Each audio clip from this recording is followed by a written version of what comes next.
Hey there, everyone. Welcome to Perspectives of Change. I'm your host, Sarika Kharbanda. At Perspectives of Change, we are dedicated to exploring how to nudge change forward by understanding and valuing multiple perspectives.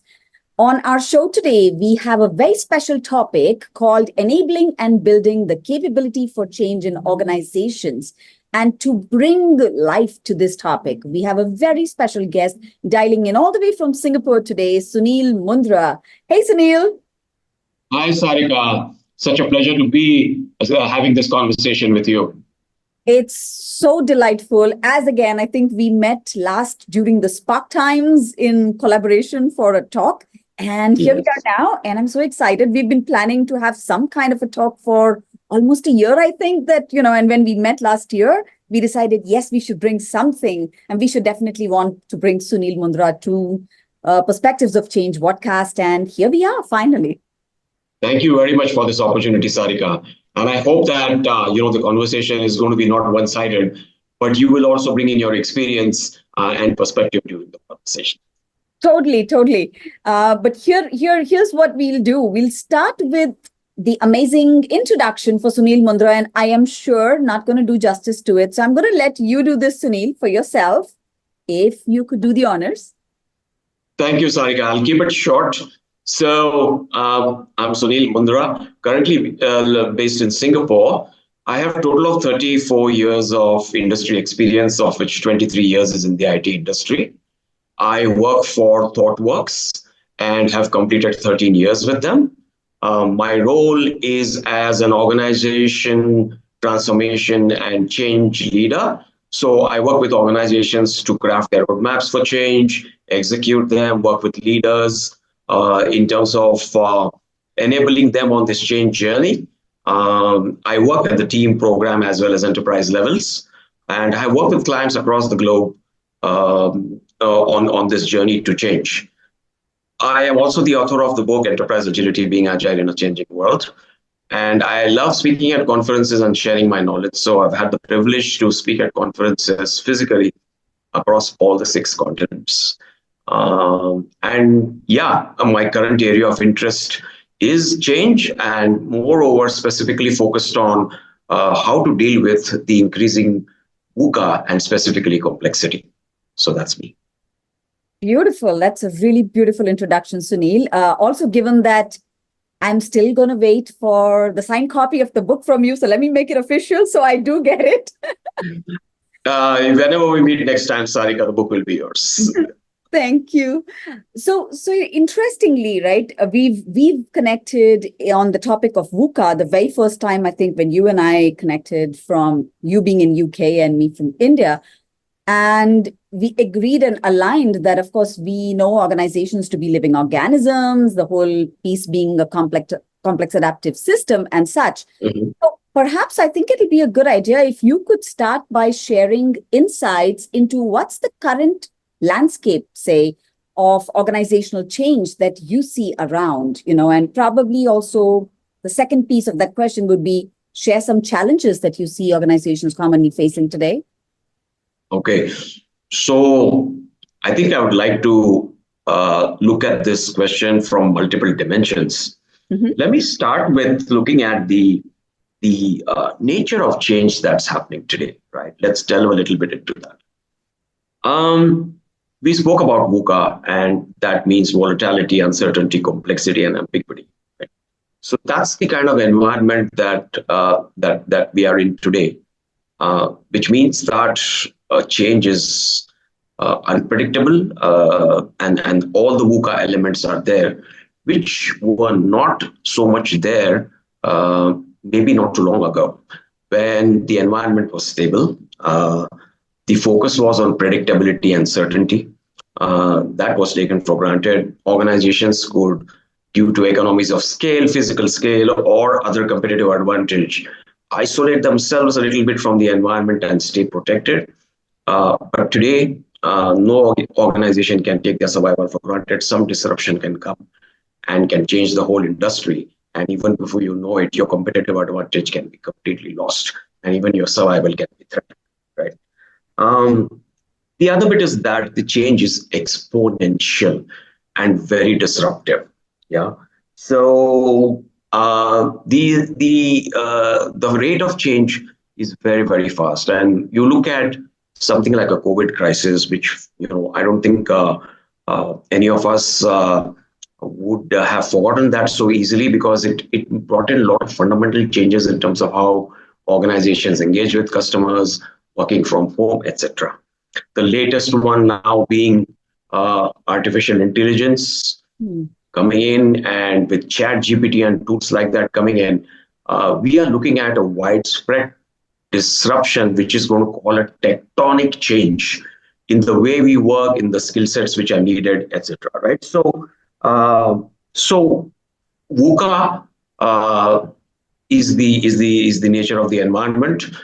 Exponential rate of change is what is happening today, and that is happening because of disruptions which are not predictable and can suddenly happen, and can catch organizations off guard.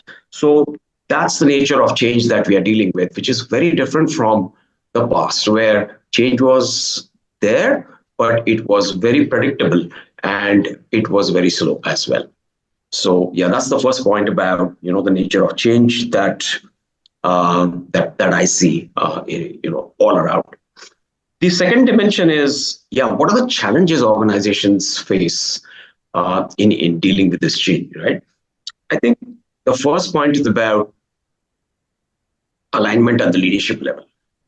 And there could be multiple reasons why the alignment at the leadership level is not there. Maybe they believe that they don't, nobody has their back, right? Maybe this is not coming from the board of directors who have different priorities.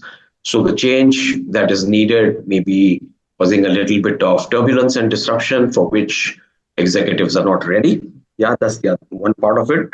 Second is the resistance to change which comes in, right? So any change that happens, somehow we are seeing the challenge that people are not willing to go with it. And we'll get into the root causes of why perhaps that could be happening. The third and very important point is that change is being approached in a transformation type of way, right? And a transformation is all about moving from one fixed state to another fixed state. And you look at the figures which are coming out about the success rates of transformation, they're abysmal, right? And my hypothesis is that transformation perhaps may work when the change is slow and the environment is largely predictable. But what's happening is when you move from one fixed state to the other fixed state, by the time the environment is changing exponentially and your change is already obsolete. So I think we need to look at change in a very, very different way. Now, if you look at some of the root causes, right, I think approaching change in a linear, deterministic, top-down manner is something that is not going to work in a VUCA environment. Okay, organizations are now having to deal with all these uncertainties. We are in the era of knowledge work, where the thinker-doer separation does not work. So change has to be approached in a completely different way. I think it's about recognizing how do you deal with complexity and not treat change as something that you would fix a machine, right? So it's not like fixing a flat tire. So it can't be just localized. There is a lot to it. So when you make an intervention, every intervention in a complex system is essentially a hypothesis. So there could be emergent patterns, there could be unintended consequences. So all of that needs to be looked at when you are dealing with change. You just can't go with a predetermined fixed plan or a roadmap towards change. So I think these are some of the root causes which I see in terms of organizations struggling. Now, what are some of the constraints which organizations face, right? I think one of the key things is this type of change in terms of where to take the organization, where do we start? There is some level of expertise which is needed there in terms of not only the specific areas where you need to bring in good practices, but also the experience needed to be able to take the organization through that, right? So I think that lack of expertise in organizations is there. Yeah, I have seen organizations where leaders are saying, yes, we want to change this, but we don't know where to start and how to start. Yeah. So I think that's where, something like an expertise, needs to come in, right? Second part is I spoke about leadership, but this mindset of, yeah, why do we need to change when everything is going well? You know, that's a common thing which we hear, that why fix when something is not broken? Well, it's not about that. It's about getting ready, for anything that may come through. It's about building a capability. It's not just about changing something from one fixed state to the other state. So that mindset, needs to change. But again, executives have pressures to deliver on numbers. There are short-term priorities which are there. So how do you balance that with change? So I think there's some issues at the leadership level in terms of both the mindset as well as conflicting priorities, which organizations face. And the third one is the bandwidth part. I think change sometimes require you to slow down so that you can go fast. Okay. And organizations and sometimes are not willing to do that. They're like, yeah, you bring in this change, you do whatever you want, but my release date or my go live date doesn't change. Yeah, that cannot change at all.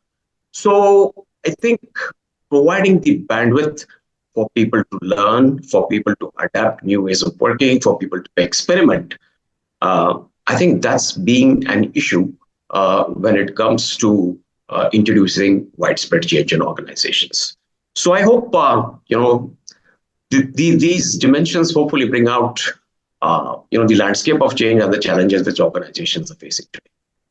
Oh, I love them. I see a lot of aspects covered, and I just quickly took notes while you were, Sure. talking about it. So just to reiterate some of the points, every starting point is different, right? Now, if I'm executing change even in the same organization, or executing change is the wrong word. If I'm enabling change in one part of the organization, it's very different for how I would enable it in another part of the organization. And you rightly said, well, there's no silver bullet. There's no one size fitting all. And my approach is going to be different, even in the same organization for different departments. Then how are we looking for solutions that, hey, they've done this, so should we also do it the same way? And can we do it the same way? And that's kind of unfair.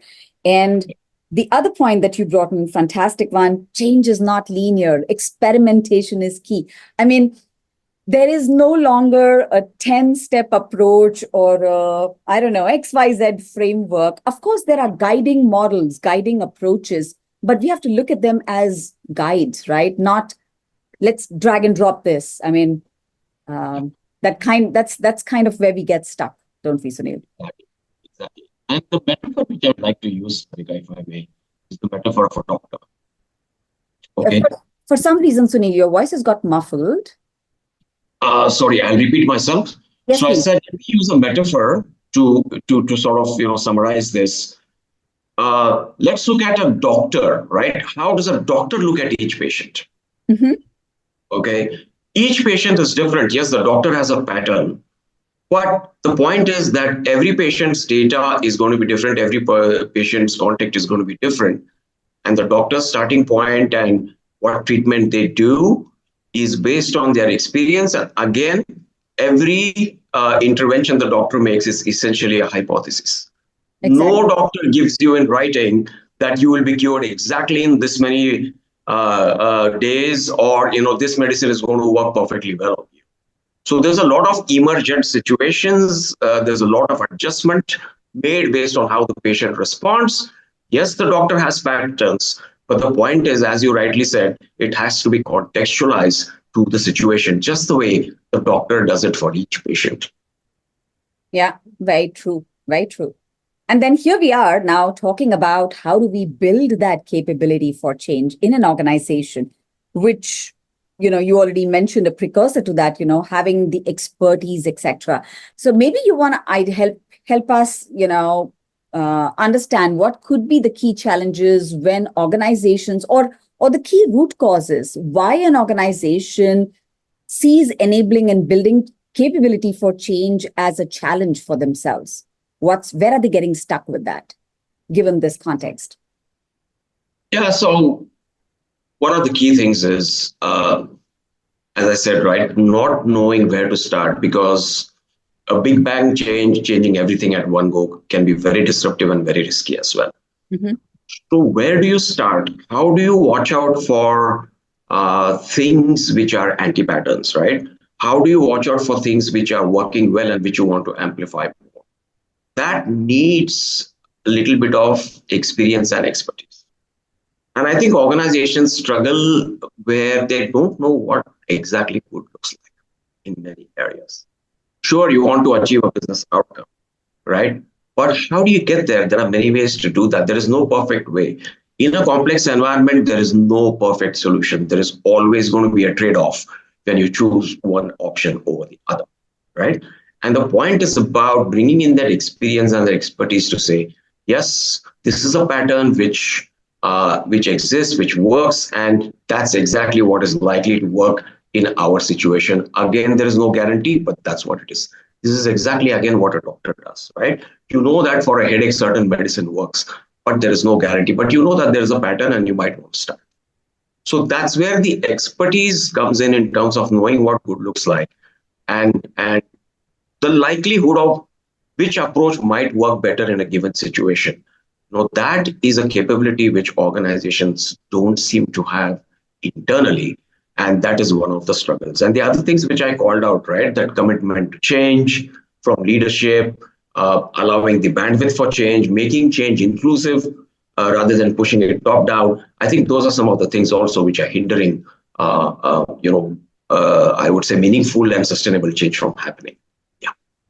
True. And I like the fact that you brought this point of, using this aspect to look at the trade-offs, because a complex environment is not going to have one single solution that's going to allow people to, move forward. But I think that's the beauty of it, right? You have 10 options, you see what works for you. And that's the new change mindset, right? It's exactly. as I call it, the modern or the lean change mindset, where you take a look at, the 10 options, see, oh, I might want to try this first one. Let me experiment with it. And then, have a hypothesis, experiment with it, see what it reveals to you. And if it doesn't work for you, throw it out, choose the next option, right? That's the only approach to change that you could do today. But exactly. And that requires a mindset change, Sarika, as I said, right? Moving away from that deterministic linear mindset that, oh, if I make this intervention, then I should get exactly the result which is there on paper, but which may not translate into reality. So. True, because the variables just might change and you don't know what you don't know. It's so critical. And that's the I would say, the core feature of a complex environment. There are so many unknowns there, so many dependencies, which you can never figure out perfectly when you are making an intervention. So, very true. So help us understand, Sunil. What's you've seen this world a lot. So I'm gonna just throw that question out there. Sure. What do you think organizations should do if they're stuck in this and they definitely want to enable and build capability for change? Should they go out and hire all the amazing experts and, just help or get them to do the work, right? That's what should happen. Well, I think the first thing is, right, I would say organizations need to look at themselves. The leadership need to do some introspection and see, right? Are they committed to the change, and what is exactly the drivers behind the change for this organization? Yeah. What are some of the key challenges you're trying to address? What are the business drivers which are critical for you, which you want to have an impact on due to the change? What capabilities are you willing to invest in, to make that change based on your context? So I think doing a little bit of pre-work there is important. Now, as we said, if the organization doesn't have the capability, then yes, I think experts should be brought in. Maybe it's possible that the expert is within the organization as well, right? So you might want to look at that and see if you have an expertise which is inside, which will at least get you started somewhere. But I definitely see value in bringing in an external consultant because or an expert, because they bring in expertise into a particular area. They bring in experience across past years in which they have worked with other organizations to see some patterns which they might want to leverage here. And thirdly, they can probably give a more unbiased opinion, calling out the blind spots and the biases which might be there in an organization, which might be difficult for an expert who's internally employed to do. But that doesn't mean that the internal expert is not valuable. If you have the expertise internally, I would say, yeah, try to leverage that. But if you don't have it, then look to get help from outside, from an expert who can bring in the value in terms of both the experience and expertise which the organization needs. Yeah. Yeah, I love that point. And yeah, maybe I want to bring a pro and a con both here. And let's probably just have a little bit of more conversation around that because, and I'm sure you will agree with this one. The pro that I see of doing this is, of course, you're able to bring the expertise of this expert, whether it's internal or external, no matter what. The con that I see here, or the flip side, let's just say, is that a lot of organizations expect this expert to do the change. That's a little odd, right? Because the way I go into an organization is probably I pair in with people. I'm like, let's co-create it because once I'm gone, you shouldn't want to call me back. You shouldn't have to depend on me. So what's your experience on this? Share that with us.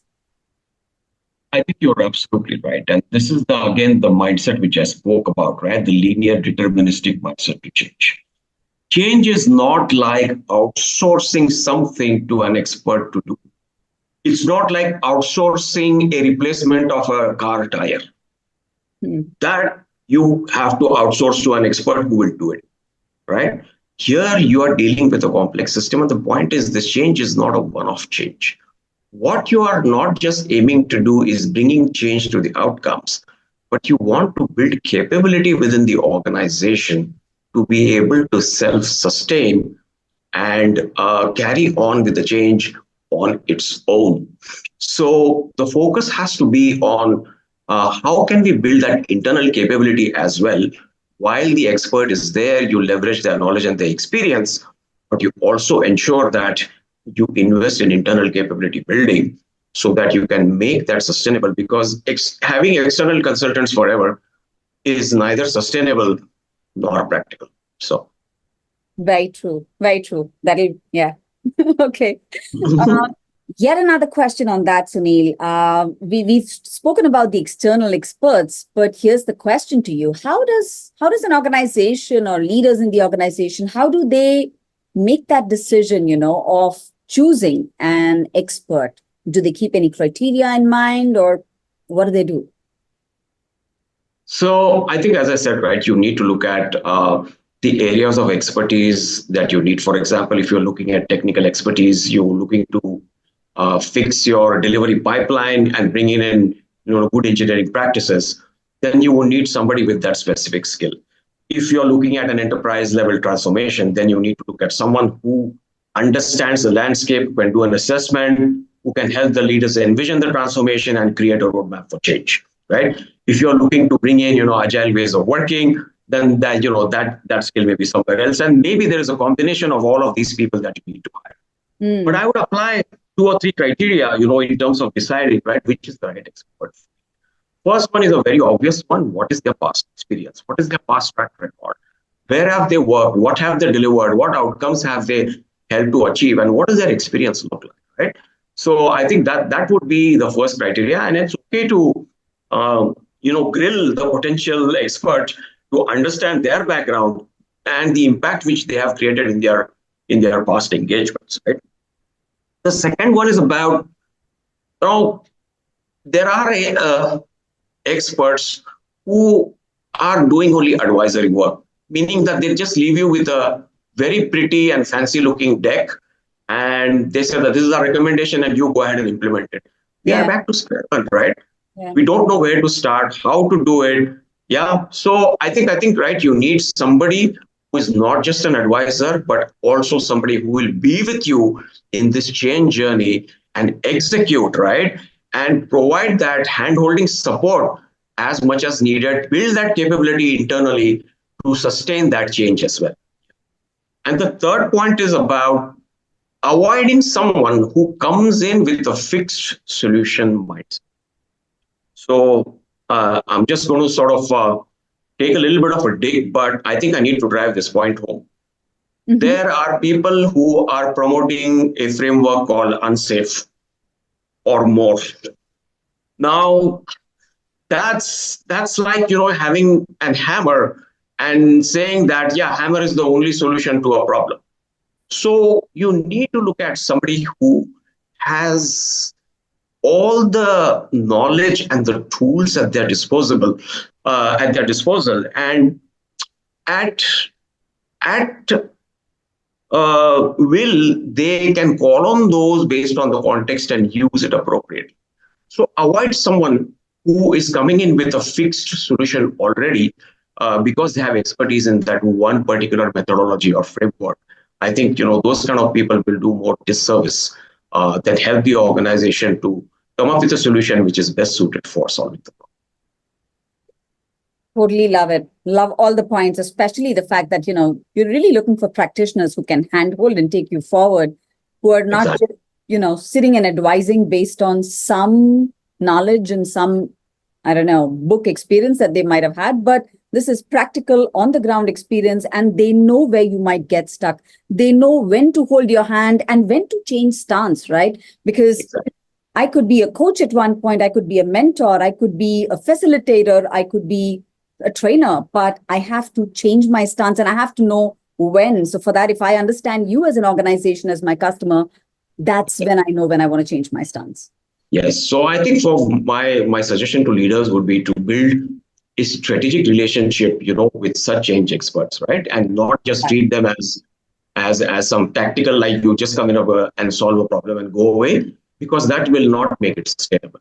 So Awesome. Love this. Thank you. Maybe another aspect that we haven't touched upon is leadership, and I would ask you the question this way: how crucial do you think is the role of leadership when it comes to enabling and building this capability for change in the organization?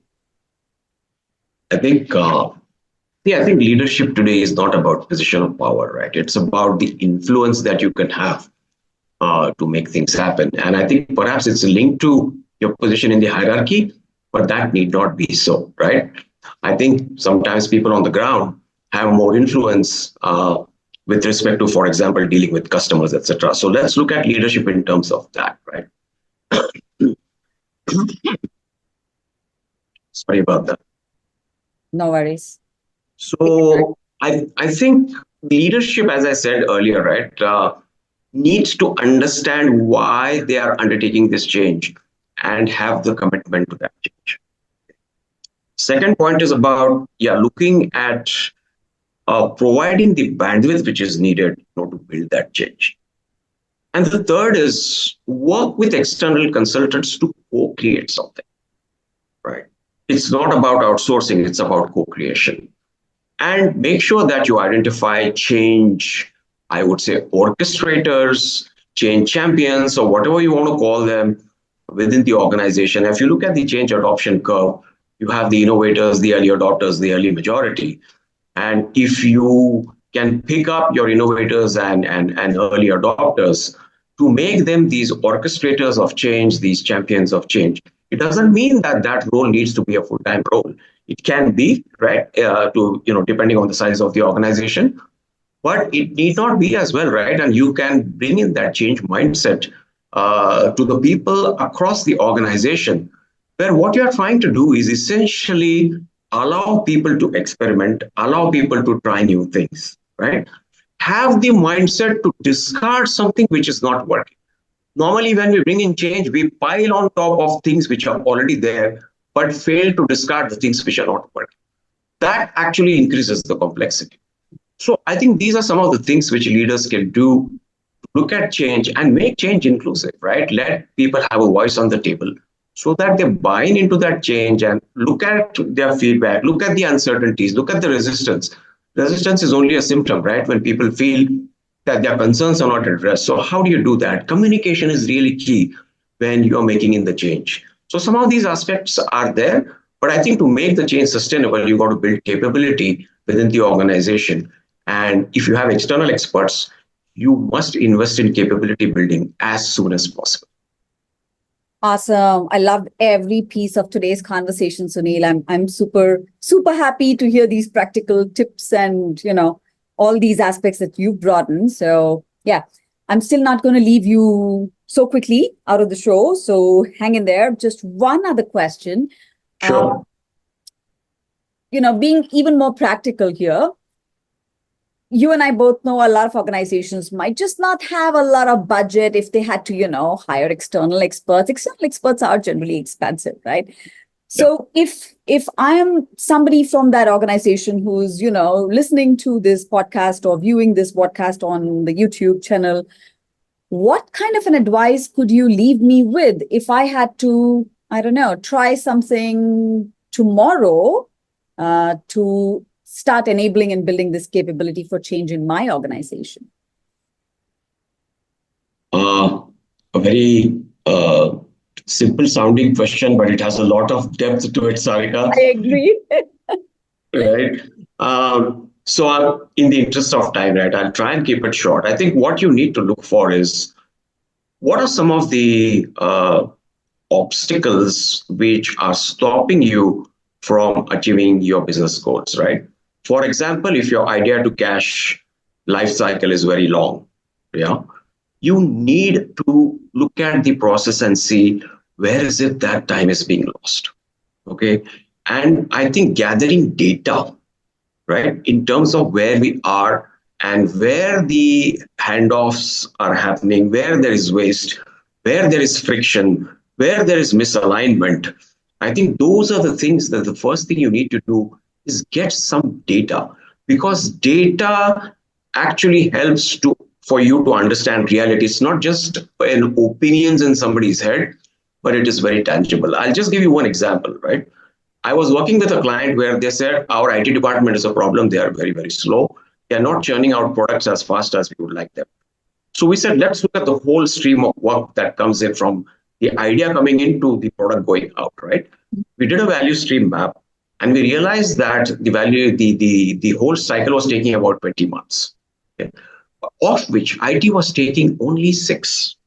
And the rest of the 14 months were just being spent upstream, looking at the idea, prioritizing it, yeah, budgeting for it, then providing for the capacity and things like that. So we said, yes, we can optimize IT. But you look at the bigger problem, it's not there, it's upstream, right?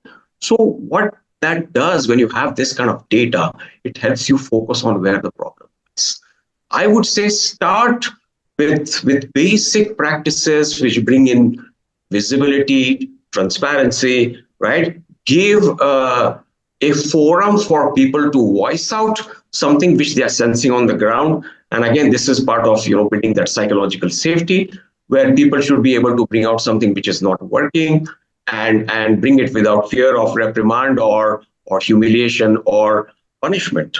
So I think these are some of the things which you can do right away. But to summarize, right, look at the points where there is friction, look at the points where there is waste, and try and make things more visible, try and have very open conversations, try and build alignment, at least on the problems which are there. And then that would lead you to, deciding what is the best suitable approach to address that. I love that because, and I'm biased when I say I love those points there, because I think it brings in my favorite point, which is all about visibility, because you have to visualize first before you can start with anything. And visualization is not just for IT, it's for the whole thing, right? Figure out points of friction or whatever the challenges are, just so you can find the correct starting point and where you need to focus on. Beautiful said, Sunil. I just want to add on to one thing there in terms of visualization and seeing facts, right? It should be a single source of truth. Everybody across the organization should be seeing only one thing and one thing. So totally awesome. Thank you so much, Sunil. This has been really, really amazing today to have you on this podcast. And there's so many insights, and I'm so glad that these were all so practical, so grounded, and, something that if I was a listener to, whatever you've been saying, I would just take these and actually probably even dive a little more into through more articles, etc. And For those who haven't read Sunil's book, Enterprise Agility, it's a great book. I do have it on Kindle, but he's still going to give me a copy. So I would definitely insist, or I would definitely urge all the listeners and viewers of this podcast to take some of these practical tips and techniques that Sunil's shared with us and see how you can get going from there. And of course, what Sunil is saying is that you still need to have an expert too. So look around. If you need an expert, find one to enable your journey better. Any parting words that you'd like to share, Sunil, before I wrap up this podcast? No, I think it's recognizing the fact that change is not just an event, right? But looking at change as a capability which the organization needs to have, and investing in it so that the organization is as best ready as possible to deal with disruptions which are massive and unpredictable. So that's it for me. Awesome. Thank you so much, Sunil, for being on this podcast with us today. And thank you so much, our viewers and listeners, for listening and watching the vodcast. We will be back with yet another one. I'll see you soon. Stay safe, stay healthy. Bye for now. Thank you, Sarika. I really enjoyed this conversation. Thank you for this opportunity. Thank you.